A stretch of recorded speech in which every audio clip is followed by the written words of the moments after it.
Sugatan ng isang binatilyo matapos pukpukin ng palakol sa ulo ng isang lalaki sa Antipolo City. Ang suspect na aminado sa krimen nagtago sa kisame ng banyo bago maaresto. May unang balita si EJ Gomez. Sugatan ang 17 anyos na binatilyong ito matapos pukpukin sa ulo ng isang lalaki gamit ang isang palakol. Nangyari ang insidente sa Barangay Mambugan, Antipolo City nitong linggo.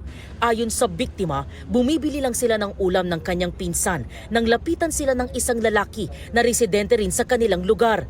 Inakala raw nilang kakausapin lang sila pero bigla raw silang tinutukan ng patalim.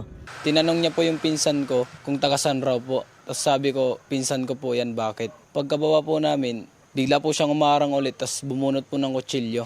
Tapos umalis na po kami.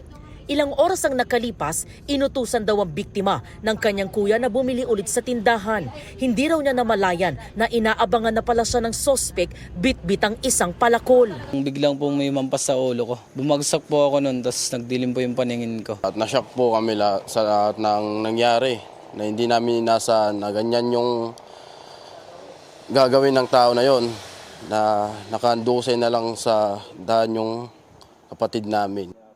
Aniya, hindi raw iyon ang unang beses na nanakit ang sospek sa kanilang kaanak. Last year, sinapak niya rin yung kapatid naming isa. Tsaka pinablatter na rin namin yon at humingi naman ng dispensa. Pinatawad po namin. At biglang inulit niya, kaya ngayon, di namin palalampasin yung ginawa niya talaga. Ayon sa barangay, nagtago raw ang sospek kasunod ng insidente.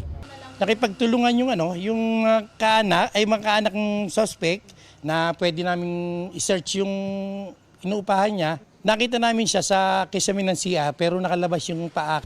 Doon na raw pinusasan at inaresto ang sospek. Na-recover sa kanya ang ginamit na palakol. Aminado si alias Zo sa paggamit ng palakol.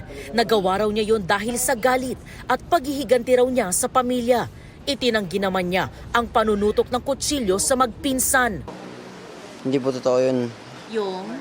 Nilabas ako sila ng kutsilyo. Sinaway ko lang po sila nun. Tsaka ako gumawa ng palakol. Tapos? Yun, tsaka ako sila pinalakol. Binugbog po ako ng 4 na magkakapatid kaya lang po ako gumante.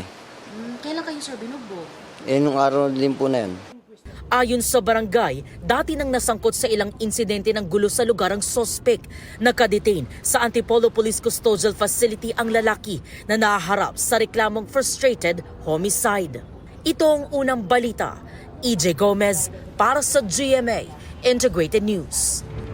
Igan, mauna ka sa mga balita, mag-subscribe na sa GMA Integrated News sa YouTube para sa iba't ibang ulat sa ating bansa.